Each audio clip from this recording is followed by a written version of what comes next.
Salut les gars, j'espère que vous allez bien. Donc aujourd'hui on se retrouve pour une nouvelle vidéo où je vous parle de tous les livres que j'ai lus dans ce mois de janvier. Et il y en a pas mal, il y en a 13 livres, ce qui est quand même pas mal quand même pour un mois. Je m'étais donné l'objectif, si vous n'avez pas vu ma vidéo sur mon journal de lecture, je m'étais dit que je voulais à peu près lire 5-6 livres par mois environ. Donc là j'en ai 13, j'en ai le double de mon objectif, donc je suis très contente. Mais bon, j'étais en vacances au début du mois de janvier, donc c'était le début aussi de l'école, donc normal que j'ai eu du temps pour lire. Donc, au total pour un petit peu de statistiques, donc comme je vous ai dit, il y a 13 livres. Sur ces 13 livres, ça fait à peu près environ un peu plus de 4000 pages lues, ce qui est quand même pas mal. Et sur les 13 livres, j'en ai abandonné 2. J'aime pas trop abandonner des livres, mais maintenant ça me saoule de lire pour quelque chose que je me rends compte que j'aime pas et que du coup ça me fait chier de continuer à lire. Donc maintenant j'ai décidé un peu de directement, si ça me plaît pas, j'arrête de lire. Et bon, je lis des fois quand même 100-200 pages, mais je vais pas forcément jusqu'au bout de 400 pages si je vois que le livre me plaît pas. Donc on commence tout de suite par le premier livre que j'ai lu. Donc c'est celui-ci, c'est Cooper Training, le tome 2. Le tome 1 je l'avais lu donc en 2022, fin décembre. Je l'ai fini en 2022, donc je l'ai pas mis. Celui-là je l'ai lu en janvier et je l'ai fini en janvier. Donc c'est un livre de Malonia Cassis. Donc Cooper Training, c'est le tome sur Kelvin. Donc de quoi ça parle Cooper Training? Ce sont l'histoire de donc c'est une romance contemporaine sur 3 frères en fait, centrés pas mal sur le sport. Donc voilà, c'était très cool honnêtement. J'ai préféré le premier, mais il est bon. J'aime bien qu'on voit un peu le rôle de parents des deux personnages, leur histoire d'amour, puis comment ils font passer leurs enfants puis tout. Donc j'ai pas aimé ce tome là, mais j'ai une petite préférence pour le tome 1. Donc voilà. Donc ensuite j'ai lu le tome 3 de Cooper Training, donc celui sur Harry. Donc lui aussi de Malonia Cassis. J'ai beaucoup aimé aussi ce 3e tome, mais le premier reste totalement mon préféré. Mais l'histoire d'amour était vraiment cool, mais c'est pas un coup de cœur. Mais j'ai... Ok, le tome 2 et le tome 3 je les mettrai au même niveau, et le tome 1 un peu au-dessus. Donc ça c'est mon avis personnel. Les Cooper Training, vraiment c'est des très bons livres. Histoire d'amour contemporaine assez classique, mais moi il y a toujours tout pour me faire plaisir. Ensuite j'ai lu Babysitting Love, et ça c'est un livre que j'ai abandonné. Donc Babysitting Love de Diane Hart. Pardon. J'ai pas pu, l'histoire je la trouvais nulle. C'est l'histoire, de ce que je me souviens, c'est l'histoire d'une meuf qui est assez connue. Genre son père est célèbre, genre, mais elle veut pas être célèbre, donc elle part genre à Londres, c'est genre elle vient des États-Unis puis elle part à Londres, et elle s'est recrutée en tant que babysitter pour un acteur genre célèbre et qui est marié, mais que ça va se passe super mal avec sa femme, puis pour avoir une aventure, blablabla. J'ai pas aimé, j'ai trouvé ça très malaisant, j'étais pas bien. Attends, t'inquiète, mais peut-être vous avez aimé. Moi c'est vraiment, il y a certains livres que maintenant ça me plairait pas. Peut-être si j'avais lu il y a quelques années ça m'aurait plus plu. Maintenant je peux pas. Ensuite j'ai commencé la magnifique saga des McCoy. Je sais que ça fait longtemps qu'ils sont sortis, mais je les avais jamais lus, et honnêtement, pourquoi? J'ai adoré, j'adore en plus les livres qui se passent en Écosse. J'adore tout ce qui va avec l'histoire un peu de l'Écosse, les clans, les Highlanders, tout ça. J'adore ça. Donc je comprends pas pourquoi je n'ai pas lu les McCoy, mais bref, donc en gros, si vous connaissez pas les McCoy, c'est une saga de 8 livres je crois, j'ai pas fini encore la saga, donc il y a beaucoup de livres, et on suit en gros, c'est comme si c'était en ce moment, donc dans notre vie, notre génération, notre âge, et que les clans écossais existaient encore. Et donc ça serait un bordel monstre parce qu'il y aurait des guerres de clans, puis des trucs et des machins. Et ensuite, donc une jeune femme qui arrive en Écosse en échange. On apprend qu'elle a pas mal de choses quand même qui s'est passé, et qu'elle se rend compte que les clans existent, et il va avoir une histoire d'amour. Et voilà. Je vous laisse découvrir la suite, je veux pas trop vous en dire non plus, mais j'ai adoré. Donc si vous aimez un peu le folklore, l'histoire écossaise, vous allez triper sur ce livre. Il y a 8 tomes je pense, ou 8 tomes je pense. ou 7, je sais plus. Moi j'ai lu donc le tome 1, le tome... Et donc il y a le tome 1, le tome 1.5, le tome 2 qui sont sur les deux personnages principaux presque de l'histoire. Et ensuite vous avez d'autres personnes du clan avec leur histoire bien sûr d'amour. Donc moi j'ai lu donc le tome 1 c'est l'ogre et le chardon, le tome 1.5 c'est d'un point de vue du personnage masculin, donc de Caleb. Et ensuite le tome 2 c'est encore leur histoire, c'est l'ogre, l'ours et le taureau, pardon. Ensuite le tome 3 c'est la Louvre et le givre. Tome 4 la biche et le limier. Et tome 5 que j'ai... Ah non j'ai pas lu le tome 5. Je pense qu'il y a 6 tomes. J'ai hâte au tome 4, c'est ça. Mais bon, ça faisait beaucoup, en fait, c'est qu'au bout d'un moment, je les aime, mais ça devient redondant. J'ai adoré La biche et le limier. Je trouvais ça vraiment trop mignon. J'ai oublié de vous dire, c'est Alexandre Thiel, l'autrice. J'ai beaucoup aimé l'histoire voilà, d'Annabelle et de Declan. Ils sont tous vraiment bons, mais le tome 2 est vraiment pour moi le meilleur. Je l'ai adoré. On rentre plus profondément dans l'histoire, on apprend plus de choses. J'ai adoré ce tome-là et on apprend tellement de choses. Je l'adore, il fait 500 pages et ça se lit en 2 jours, c'est fait, même pas une journée tu peux le lire. Extraordinaire, j'ai adoré ce tome 2 et il est en égalité pour l'instant dans mon cœur, je n'ai pas encore choisi, peut-être je vais choisir à la fin de cette vidéo. Quel est mon livre préféré du mois, et il y aura ce tome 2, donc les McCoy, l'ours et le taureau, où je vais vous dire lequel j'hésite. Ensuite on continue les livres que j'ai lus, donc il y a le trône des 7 îles, donc le tome 1 que j'ai lu, j'ai pas lu le tome 2 encore, je le lirai peut-être ce mois-ci, I don't know. Donc c'est de Adalyn Grace. Très bon livre, très sympa. J'étais contente de retrouver en fait un petit peu de fantasy. Ça faisait longtemps que je n'en avais pas lu. Je lisais beaucoup de romances contemporaines. Là, vous allez voir à partir de ce tome-là, il va y avoir un petit peu plus de fantasy. J'ai retrouvé un peu mes origines, ce que j'aime dans les livres. Donc très sympa ce tome-là. Donc un peu avec des îles. Donc c'est la personnage principale qui doit... donc en gros, il y a des pouvoirs magiques et elle doit prouver en fait avec une épreuve qu'elle est digne d'être la reine de donc ces îles. Et en fait, il y a un problème le jour de l'épreuve et elle n'y arrive pas, elle est obligée de partir, s'échapper. Et donc il va y avoir toute une quête pour prouver qu'elle est digne de la couronne et de gouverner. En gros, c'est ça l'histoire un petit peu, mais on va apprendre tellement de choses tout autour de ça. C'est très très bon, mais j'ai eu vraiment du mal au début dans les... Je vous dirais, le livre fait 340 pages et les 100 premières pages, j'ai eu vraiment beaucoup de mal à lire. Je sais pas, c'était peut-être trop young adulte pour moi, mais sympa. À la fin, j'étais vraiment pris dedans et j'arrivais plus à m'arrêter, donc c'était dur de rentrer, mais peut-être parce que c'était un tour de retour à la fantasy, puis ça faisait longtemps, donc I don't know, mais j'ai quand même très envie de lire le tome 2, que je lirai potentiellement d'ici quelques temps. Ensuite, je vous ai dit qu'il y en avait 2 coups de cœur de mes livres. Il y avait le tome 2 des McCoy, et il y a celui-ci, Gun Cake, tome 1.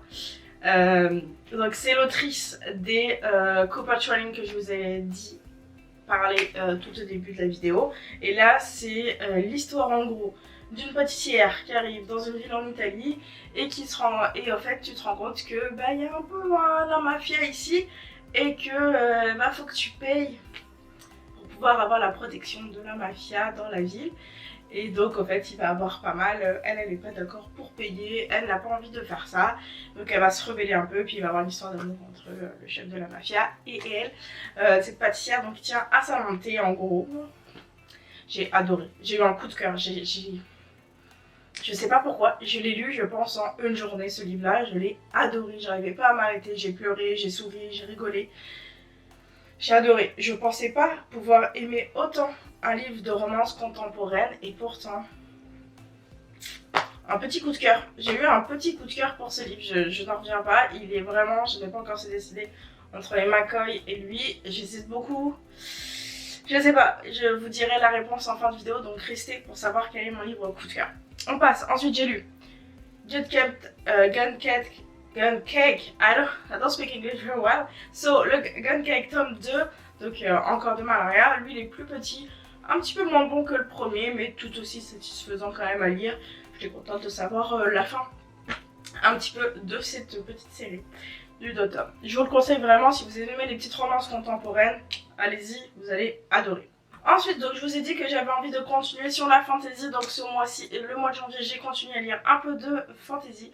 J'ai lu Impact avec les elfes, avec le roi elfe, pardon, de Eliskova. Très sympa, il y a à peu près 320 pages, c'est un très bon livre si vous lisez pas trop de fantasy d'habitude. Vous voulez rentrer dans ce monde-là de fantasy, de roman de Tessie un peu, ben c'est parfait, c'est tous les codes très simples, un monde très simple. On est quand même, je pense, sur du new adulte, je sais plus si on est sur du young adulte.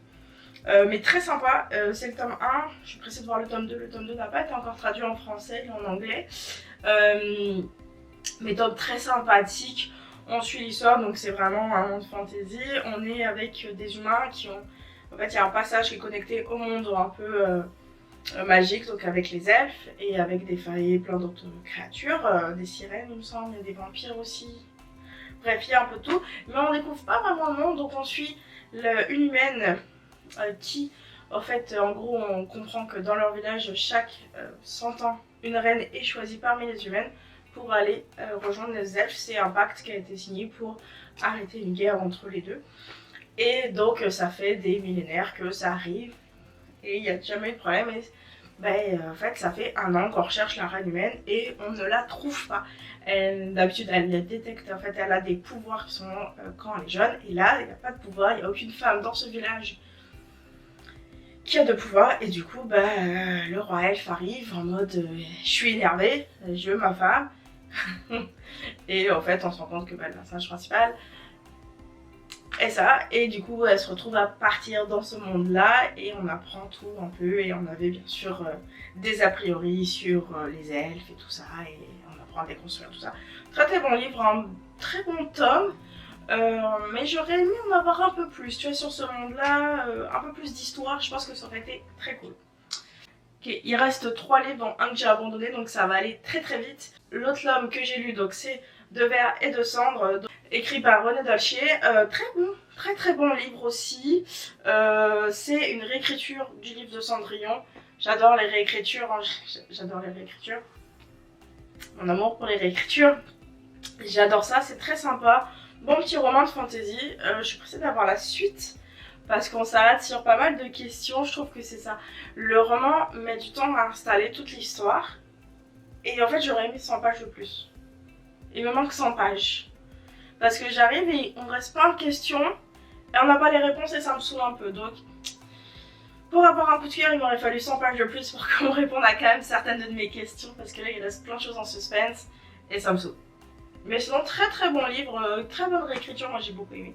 Une petite roman Tessie très sympathique et je vous la conseille 100%. Ensuite, et ça c'est une surprise pour moi, les livres d'Emma Green, je les adore. J'aime ces autrices, je les aime de tout mon cœur. J'ai eu des coups de cœur à chaque fois pour leurs livres et c'est la première fois que j'ai abandonné un de leurs livres.